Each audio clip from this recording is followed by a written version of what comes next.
രാഹുൽ ഗാന്ധി ഇന്ന് പാർലമെന്റിൽ സംസാരിക്കാൻ എഴുന്നേറ്റ സമയം മുതൽ നമ്മുടെ ഭരണകക്ഷികൾ മൊത്തം ആകെ വെകിളി പൂണ്ടിരിക്കുന്ന ഒരു അവസ്ഥയായിരുന്നു. Who appears 22 times on the voter list of Haryana? Please. No. 22 times this lady appears. एक मिनट. സ്പീക്കർ പരമാവധി ട്രൈ ചെയ്ത് നോക്കി രാഹുൽ ഗാന്ധി മിണ്ടാണ്ടിരിക്കാൻ വേണ്ടിയിട്ട്, അല്ലെങ്കിൽ പറഞ്ഞ കാര്യങ്ങളിൽ മാക്സിമം ഇടങ്കോലിട്ട് തകർത്ത് നോക്കി. പക്ഷേ നടന്നില്ല. അവസാനം കേന്ദ്രമന്ത്രി റിജു അണ്ണൻ എഴുന്നേറ്റ് നിന്നു. റിജു അണ്ണൻ ആഞ്ഞടിക്കാൻ തുടങ്ങി. അവസാനം ഈ പറഞ്ഞ റിജുവും അതുപോലെ തന്നെ നമ്മുടെ ഓം ബിർളയും കൂടി രണ്ടുപേരും കൂടി ഒരുമിച്ചായിരുന്നു പാർലമെന്റിൽ രാഹുൽ ഗാന്ധിക്കെതിരെ സംസാരിച്ചുകൊണ്ടിരുന്നത്. ഒരു വല്ലാത്തൊരവസ്ഥ. ഇത്രയും പേടിച്ചിട്ട് അല്ലെങ്കിൽ രാഹുൽ ഗാന്ധി വാ തുറന്നു കഴിഞ്ഞാൽ പറയുന്ന കാര്യങ്ങളൊക്കെ അങ്ങനെ കൊണ്ടിരിക്കും, അല്ലെങ്കിൽ നല്ല മൂട്ടിൽ തന്നെ കൊള്ളുന്നുണ്ട് എന്നുള്ളതിനുള്ള ഏറ്റവും നല്ല ഉദാഹരണങ്ങളായിരുന്നു ഇന്ന് നടന്നിരുന്നത്. അതായത് രാഹുൽ ഗാന്ധി വന്ന സമയത്ത് തന്നെ തുടങ്ങിയത് തന്നെ ആർ എസ് എസ് ആണ് ഇന്ത്യയുടെ ഏറ്റവും വലിയ വിഷം. ഇന്ത്യയിലെ ആളുകളെ, അതായത് ഒരു ഖദറിൻ്റെ ഒരു വസ്ത്രം നമ്മൾ എടുത്തു കഴിഞ്ഞാൽ അതിൽ ഒരു ഖദർ നൂലുകൾ എത്രത്തോളം അടുപ്പിച്ചിട്ടാണോ നമ്മൾ കോർത്തിണക്കുന്നത്, അതുപോലെ ഇരുന്ന ആളുകളെ അതില്ലാണ്ടാക്കി ഇവരുടെ ഇടയിൽ വിഷം ചിന്തി ഈ ആളുകളെ ഭിന്നിപ്പിക്കുന്നവന്മാരാണ് RSS എന്നും പറഞ്ഞിട്ടായിരുന്നു രാഹുൽ ഗാന്ധിയുടെ പ്രസംഗം. ഇത് കേട്ടതോടുകൂടി തന്നെ വെകിളി പൂണ്ട് അല്ലെങ്കിൽ മൂട്ടിൽ വെടികൊണ്ട പോലെയായിരുന്നു നമ്മുടെ സകല സംഘപരിവാർ അല്ലെങ്കിൽ BJP മെമ്പേഴ്സും പാർലമെൻറ്റിൽ ഇരുന്നത്. ഇനി പറഞ്ഞ കാര്യങ്ങളുടെ നമുക്ക് രണ്ട് പാർട്ടാക്കി ചെയ്യേണ്ടി വരും. ഒരു ഭാഗം നമുക്ക് എടുക്കാം. അതായത് ഇന്നത്തെ സംസാരത്തിൻ്റെ കുറച്ച് ഭാഗങ്ങളാണ് നമ്മൾ ട്രാൻസ്ലേറ്റ് ചെയ്യാൻ പോകുന്നത്. അപ്പോൾ നമുക്ക് വീഡിയോയിലൂടെ കിടക്കാം. We have a Brazilian woman who appears 22 times on the voter list of Haryana. Please.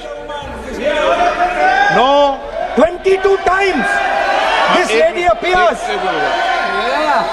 Voter ലിസ്റ്റിലെ അപാകതയും അതുപോലെ തന്നെ അതിൻ്റെ വിവാദങ്ങളും ഫോട്ടോ വിവാദങ്ങളെ പറ്റിയാണ് നമ്മൾ സംസാരിച്ചത്.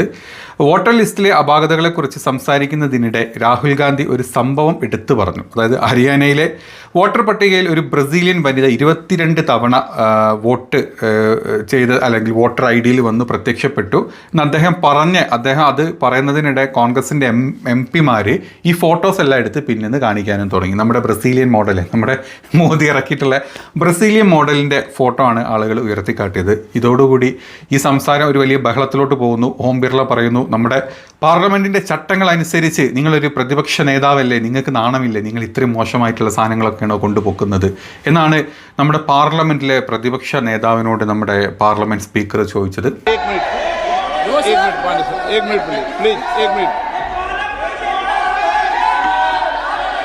आप नेता प्रतिपक्ष है, मैं इस तरीके से सदन की कार्रवाई नहीं चलने दूंगा.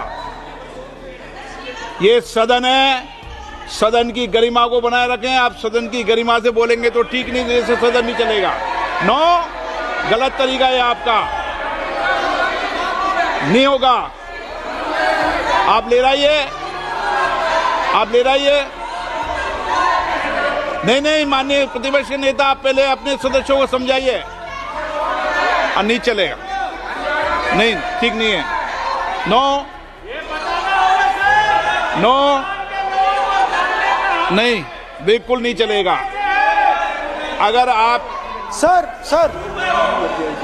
माननीय प्रतिपक्ष के नेता, आप अपने सदस्यों को गरिमा समझाइए. sir, but ये तरीका आप इतने सालों तक यहाँ पर रहे, ये तरीका उचित है क्या? sir, विरोध का तरीका होता है, लेकिन ये उचित तरीका नहीं है. അപ്പം നമ്മൾ ചിന്തിച്ച് കഴിഞ്ഞാൽ ഒന്ന് ആലോചിച്ചാൽ മതി. ഇതുപോലത്തെ ആൾക്കാരുടെ ഫോട്ടോ വെച്ച് വോട്ട് വാങ്ങി വോട്ട് കളവ് ചെയ്ത് ഇവരെ പോലത്തെ നാണം കെട്ടവന്മാർ ആ പാർലമെൻറ്റിൽ പോയി ഇരുന്ന് രാജ്യം ഭരിക്കുന്നതിനേക്കാൾ വലുതല്ല ഈ ഒരു ആരോപണം പാർലമെൻറ്റിൽ ഉന്നയിക്കുന്നതും ഈ ഒരു ഫോട്ടോ കാണിക്കുന്നതും. സിമ്പിളായിട്ട് ഒരു മനുഷ്യൻ ചിന്തിച്ച് കഴിഞ്ഞാൽ നമുക്ക് അത് ചിന്തിച്ചാൽ മതി. അല്ലെങ്കിൽ പാർലമെൻറ്റിലെ ചട്ട നടപടികൾക്കെതിരൊക്കെ എന്ന് ചോദിച്ചാൽ പ്ലക്കാർഡ് പിടിക്കാൻ പാടില്ല, ഫോട്ടോ പിടിക്കാൻ പാടില്ല. സത്യമാണ് ഈ കാര്യം. അല്ലാതെ എവിടെ കിടന്ന് നമ്മൾ ഡിസ്കസ് ചെയ്യും എന്നുള്ളൊരു ചോദ്യമില്ലേ? ഈ കാര്യം വേറെ എവിടുന്നും നമുക്ക് ഡിസ്കസ് ചെയ്യാനുള്ള ഓപ്ഷൻ ഇല്ല. ഇവിടെ തന്നെ എന്തോ ഭാഗ്യത്തിന് കുറച്ച് സമയം കിട്ടിയതുകൊണ്ട് അത് ഡിസ്കസ് ചെയ്യാൻ പറ്റി. അതല്ലെങ്കിൽ ഇവന്മാർ ഈ തന്തയില്ലായ്മ കാണിക്കുകയും ചെയ്യും. ഇത്തരത്തിൽ കള്ളത്തരത്തിൽ വോട്ട് നേടി മുമ്പോട്ട് പോവുകയും ചെയ്യും. അപ്പം ഇതിൻ്റെ പേരിലായിരുന്നു ഓം ബിർള ചാടി വീട് രാഹുൽ ഗാന്ധിനെ കടിക്കാൻ വേണ്ടി വന്നത്. അവസാനം കടി സ്വയം കൊണ്ട് നായ ഓടുന്ന പോലെ തന്നെയാണ് ഓം ബിർളേൻ്റെ അവസ്ഥ ഉണ്ടായിട്ടുള്ളത്. ഇനി അത് മാത്രമല്ല, അദ്ദേഹം ചോദിച്ചത്, അതായത് ഓം ബിർള ചോദിച്ചത് ഇങ്ങനെയായിരുന്നു. ഓം ബിർളയുടെ അതൃപ്തി എന്ന് പറഞ്ഞു കഴിഞ്ഞാൽ പാർലമെൻറ്റ് നടപടിക്രമങ്ങൾക്കിടയിൽ ഫോട്ടോ പ്രദർശിപ്പിക്കുന്നത് അനുവദനീയമായ കാരണമല്ലാത്തതിനാൽ ഫോട്ടോ കണ്ടയിടാൻ സ്പീക്കർ ഓം ബിർള ദേഷ്യപ്പെടുകയും രാഹുൽ ഗാന്ധിയെ തടസ്സപ്പെടുത്തുകയാണ് ചെയ്തിരുന്നത്. സ്പീക്കറുടെ ഇടപെടൽ, നിങ്ങൾ പ്രതിപക്ഷ നേതാവാണ്, ഈ രീതിയിൽ സഭയുടെ നടപടികൾ മുന്നോട്ട് കൊണ്ടുപോകാൻ ഞാൻ അനുവദിക്കില്ല, നിങ്ങൾ സഭയുടെ അന്തസ്സ് നിലനിർത്തണം എന്ന് ഓം ബിർള രാഹുൽ ഗാന്ധിയോട് പറഞ്ഞു. ശരിയാണ്, ഇത്തരത്തിൽ കള്ളത്തരം കാണിച്ച് വന്ന ഒരു കൂട്ടം കള്ളന്മാർ, അല്ലെങ്കിൽ നമ്മുടെ സ്പീക്കർ അടക്കം, അല്ലെങ്കിൽ ആ മുമ്പിലിരിക്കുന്ന സകല BJP MP ഇത്തരത്തിലുള്ള കളവുകൾ കാണിച്ചിട്ട് കള്ളക്കൂട്ടങ്ങൾ വന്നിരിക്കുമ്പം അവരുടെ മുമ്പിൽ ഇത്തരത്തിലുള്ള സത്യങ്ങൾ പറഞ്ഞു കഴിഞ്ഞാൽ അവന്മാർക്ക് അത് അന്തസ്സ് കേടായിട്ടില്ല, അന്തക്കേടായിട്ട് തോന്നും. അതിൽ രാഹുൽ ഗാന്ധിനെ കുറ്റം പറയാൻ നമുക്ക് പറ്റില്ല. ഇതായിരുന്നു ആദ്യത്തെ വാദം. അങ്ങനെ ഇതിൻ്റെ മുന്നോട്ടുള്ള കാഴ്ചകൾ ഇങ്ങനെ നടന്നുകൊണ്ടിരിക്കുകയാണ്. Speaker sir, so after the father of the nation was assassinated, his vision of an equal India, of an India where institutions belong to the people, had to be destroyed. And so the process started, and the RSS attempted to capture one institution after the other. And I will give some examples so that it is crystal clear that this is the case.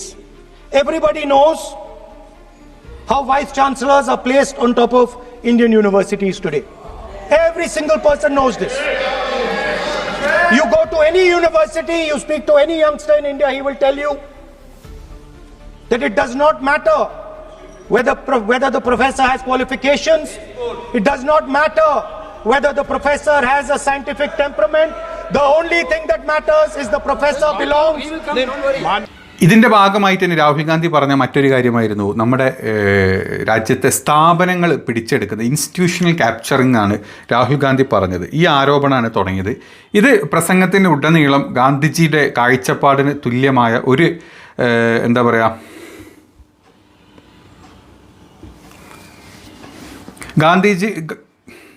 ഗാന്ധിജിയുടെ കാഴ്ചപ്പാടായ തുല്യതയുള്ള ഇന്ത്യയെ നശിപ്പിക്കാൻ RSS ശ്രമിക്കുകയാണ്.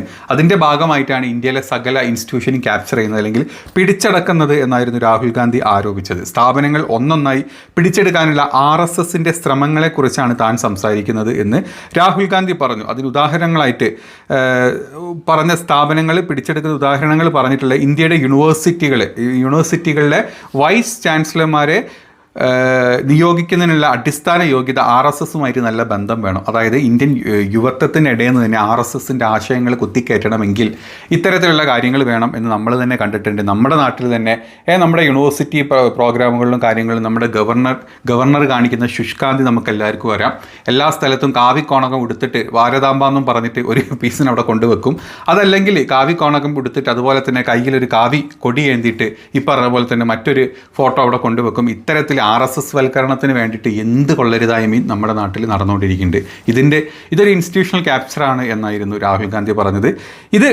ഈ ഒരൊറ്റ ഉദാഹരണം പറഞ്ഞ സമയത്തോടു കൂടി തന്നെ ചാടി വീഴുകയായിരുന്നു നമ്മുടെ കിരൺ റിജു. നിങ്ങൾ എന്താണ് പറയുന്നത്? നിങ്ങൾ പറയുന്നത് കേൾക്കാൻ വന്നിരിക്കുകയാണ്, കാര്യമായിട്ടുള്ള കാര്യങ്ങൾ സംസാരിക്കണം, ഇതൊന്നും അല്ല പാർലമെൻറ്റിൽ സംസാരിക്കേണ്ടത്. പിന്നെ എന്താണ് സംസാരിക്കേണ്ടത്? മോദിജി 10 വട്ടം നെഹ്റു നെഹ്റു നെഹ്റു നെഹ്റു എന്ന് പറഞ്ഞ് സംസാരിക്കണോ? അല്ലെങ്കിൽ ബൽക്കിൻ ചന്ദ്ര ചാറ്റർജി എന്ന് മര്യാദയ്ക്ക് വാ കൊണ്ട് പറയാൻ പറ്റാത്ത നിങ്ങൾ പറയുന്ന, അല്ലെങ്കിൽ നിങ്ങളുടെ മോങ്ങി പറയുന്ന വിഡ്ഢിത്തരങ്ങൾ കേട്ടിരിക്കണമായിരുന്നു. അല്ലെങ്കിൽ 10 മണിക്കൂർ വന്ദേ ഭാരതത്തിന് വേണ്ടിയിട്ട് മാത്രം ചർച്ചയ്ക്ക് വെക്കുന്ന നിങ്ങളുടെ ചർച്ചകൾ കേട്ടിരിക്കണമായിരുന്നു. രാജ്യത്ത് നടക്കുന്ന ചെറ്റത്തരങ്ങളും നിങ്ങൾ കാണിക്കുന്ന മണ്ടത്തരങ്ങളും സംസാരിക്കാൻ വരുന്ന സമയത്ത് അത് സ്പീക്കറാണെങ്കിലും വേണ്ടില്ല, ഇതുപോലെ മോദിജി ആണെങ്കിലും വേണ്ടില്ല, കിരൺ റിജു ആണെങ്കിലും വേണ്ടില്ല, അതിനെതിരെ ഭയങ്കര ഇൻട്രസ്റ്റോടു കൂടി തന്നെ ചാടി വീഴുന്നതാണ് നമ്മൾ കണ്ടത്. അതിനുശേഷം രാഹുൽ ഗാന്ധിക്ക് എതിർക്കാൻ ബിർള മാത്രമായിരുന്നില്ല, ഓം ബിർളൻ്റെ കൂടെ തന്നെ നമ്മുടെ കിരൺ റിജുവും കൂടെ ചാടി എഴുന്നേറ്റ് കുറച്ച് ഭാഗങ്ങളും നമ്മൾ ഇന്ന് പാർലമെന്റിൽ കണ്ടിട്ടുണ്ട്. माननीय सदस्य, चुनाव सुधारों पर चर्चा हो रही है. सर ये मैं उसी पे कर रहा हूँ. आप किसी भी संगठन का नाम जो इस हाउस में उसका नाम ले. LOP है तो इसका मतलब ये नहीं है. LOP का मतलब नहीं, आप जनरल बात बोलो. आप राष्ट्रपति भाषण में बोलिए जनरल बात. सर हम लोग सुनना चाहते हैं. स्पीकर सर हम लोग सुनेंगे शांति से. हम लोग शांति से सुनना चाहते हैं. और ये आप लोग सुनिए ना क्या कहना चाहते हैं. धमकी देंगे आप? हम लोग सुनने के लिए बैठा है. अभी तक नेता प्रतिपक्ष एक शब्द चुनाव सुधार पे अभी तो आया ही नहीं है. संसदीय कार्य मंत्री बोल रहे हैं. मैं स्पीकर का परमिशन से ही बोल रहा हूँ. हम सुनने के लिए बैठे हैं. अरे हम सुनने के लिए बैठे हैं. नेता प्रतिपक्ष चुनाव सुधार के लिए जो सुझाव देंगे सुनने के लिए तो हम बैठे हैं, लेकिन चुनाव सुधार को नहीं बोलते हुए कहा जो इस सदन से कोई वास्ता नहीं, जो संगठन उसका कहानी किसी और का बोलना ये कोई उचित नहीं है। समय बहुमूल्य है, समय का मर्यादा भी है, सबका सब यहाँ सुनने के लिए बैठे हैं और ये समय बहुत कीमती है, इसलिए हर एक पल अच्छा शब्दों का कोई अच्छा ज्ञान दे, सुझाव दे, सुनने के लिए हम लोग बैठे हैं। मेरा एक सीमित अनुरोध है नेता प्रतिपक्ष से, आप विषय पर ही रहिए, हम लोग सब बैठे हैं, गृह मंत्री जी भी सुनने के लिए बैठे हैं, लेकिन आप विषय पर नहीं बोलेंगे तो जो विषय तय किया गया है उसे क्या मतलब है। अगर चुनाव सुधार पर ही नहीं बोलेंगे तो फिर इतना समय सबका क्यों बर्बाद करना चाहते हैं नेता प्रतिपक्ष। Should I leave? Should I leave? Then you speak. Should I leave? You speak then. You speak. What is that? You are parliamentary affairs minister. You are a parliamentary affairs minister. You are disturbing the lobby. How can it be? You are a parliamentary affairs minister. You are disturbing the subject में नहीं आपके lobby. आपका lobby subject में नहीं. ये विषय कर रहे हैं. The discussion. One second. എന്താണെങ്കിലും ഇത്രയും പ്രതിഷേധങ്ങൾ ഉണ്ടെങ്കിലും രാഹുൽ ഗാന്ധി അതുകൊണ്ട് നിർത്തില്ല. രാഹുൽ ഗാന്ധി യൂണിവേഴ്സിറ്റി കഴിഞ്ഞ് ഇനി ഇന്ത്യ അല്ലെങ്കിൽ ഇന്ത്യയിൽ പിടിച്ചെടുക്കാൻ RSS പിടിച്ചെടുക്കാൻ ശ്രമിച്ചിട്ടുള്ള മറ്റ് മേഖലകൾ, അതായത് ഇൻ്റലിജൻസ് ഡിപ്പാർട്ട്മെൻറ്റുകളായിട്ടുള്ള CBI, ED, ഇൻകം ടാക്സ് ഇവയെല്ലാം പിടിച്ചെടുത്ത് ഉദ്യോഗസ്ഥരെ ഈ പറഞ്ഞ ഗവൺമെൻറ്റിന് അനുകൂലമാക്കിയിട്ട് എന്ത് തോന്നിവാസവും കാണിക്കാം എന്നുള്ള രീതിയിലോട്ട് രാജ്യത്തിനെ തള്ളിവിട്ടുവെന്നും രാഹുൽ ഗാന്ധി വീണ്ടും പറഞ്ഞു. ഇതും കൂടെ പറഞ്ഞതോടുകൂടി പ്രതിഷേധം കടുപ്പിച്ചു. പ്രസംഗം തുടർച്ച തടസ്സപ്പെടുത്തി ഇവരെല്ലാം കംപ്ലീറ്റ്ലി ഈ പറഞ്ഞ ഭരണപക്ഷം എല്ലാവരും കൂടെ കംപ്ലീറ്റ്ലി സ്റ്റോപ്പ് ചെയ്യിപ്പിച്ചു. കാരണം ഇനി മുന്നോട്ട് പോയി കഴിഞ്ഞാൽ ഇവന്മാരൊക്കെ ഉടുതുണി അഴിച്ചിട്ടിട്ട് ഉള്ളിലെ കാവിക്കളസം ഇങ്ങനെ മുമ്പിൽ ഇങ്ങനെ ആട്ടിക്കളിക്കേണ്ടി വരും എന്നുള്ളൊരു അവസ്ഥയിലോട്ട് ഈ പ്രസംഗം മുന്നോട്ട് പോകുന്നുണ്ട് എന്ന് മനസ്സിലാക്കിയത് കൊണ്ട് തന്നെ താൻ സംസാരിക്കുന്നത് വോട്ട് മോഷണത്തെക്കുറിച്ചും അതിനായി സ്ഥാപനങ്ങളെ എങ്ങനെ പിടിച്ചെടുക്കുന്നു എന്നതിനെക്കുറിച്ചുമാണ് രാഹുൽ ഗാന്ധി പറഞ്ഞതെന്ന് പുള്ളി വ്യക്തമാക്കി. പക്ഷേ മുന്നോട്ടുള്ള സംസാരം ഞങ്ങൾ തടസ്സപ്പെടുത്തും, അല്ലെങ്കിൽ ഞങ്ങൾ ഇവിടെ കിടന്നിട്ട് ഞങ്ങൾ മുണ്ടയച്ചിട്ട് ഞങ്ങളെ കാവിക്കോണകം നിങ്ങളെ കാണിക്കും എന്ന അവസ്ഥയിലോട്ടായിരുന്നു ഇന്നത്തെ പാർലമെൻറ്റിലെ രാഹുൽ ഗാന്ധിയുടെ പ്രസംഗം ഈ പറഞ്ഞ തെണ്ടിക്കൂട്ടങ്ങൾ, കള്ളക്കൂട്ടങ്ങൾ തടസ്സപ്പെടുത്തിയിട്ടുള്ളത്. Discussion is about the vote and electoral. The discussion is about the vote. एक मिनट सर मुझे बोलने दीजिए. एक मिनट ये लोग बहुत एक मिनट बैठिए. चर्चा का एक मिनट बैठिए. कोई बात खराब नहीं हो. एक मिनट बैठिए. अध्यक्ष एक मिनट बैठिए. एक मिनट. माननीय सदस्य में बैठे बैठे अनऑफिशियली बोल रहे हैं, उस विषय बोल रहे हैं, सदन की गरिमा को बनाए रखें. आसन को चुनौती देने का प्रयास मत करिए, ये ठीक नहीं है. Speaker sir, I want to make it very clear. Please. Speaker sir, I want to make it very clear. The discussion is about votes. The discussion is about the stealing of votes. The discussion is about the SIR, and I am framing my discussion about votes. Yes. And what is happening here is patently unfair. I am not being allowed to speak. I am being disturbed, and I put my protest here. I have done absolutely nothing wrong. I am talking about the subject. In order to capture the vote, you have to capture institutions. I am saying that institutions of India are captured, and I will come to the point which is Election Commission is captured. So, the project of the RSS was to capture the institutional framework of the country, and I said how the education system has been captured. Vice Chancellor after Vice Chancellor after Vice Chancellor is placed not on merit, not on capability, not on scientific temper, but on the fact that he belongs to a particular organization. Second capture, which helps in destroying democracy, the capture of the intelligence agencies. We have the Home Minister sitting here. The capture of the CBI, of the ED, of the Income Tax Department. And the systematic placement of bureaucrats who favor their ideology and attack the opposition and anybody who chooses to oppose the RSS. That is the second institutional capture. And the third there are many more. I can go on. And the third institutional capture. What is this?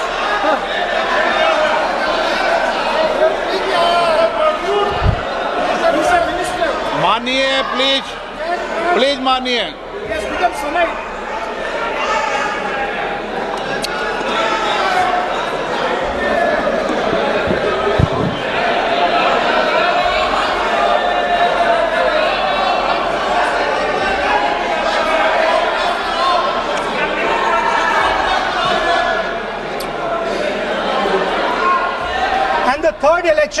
The third capture of the institution that directly controls the election system of our country, the Election Commission.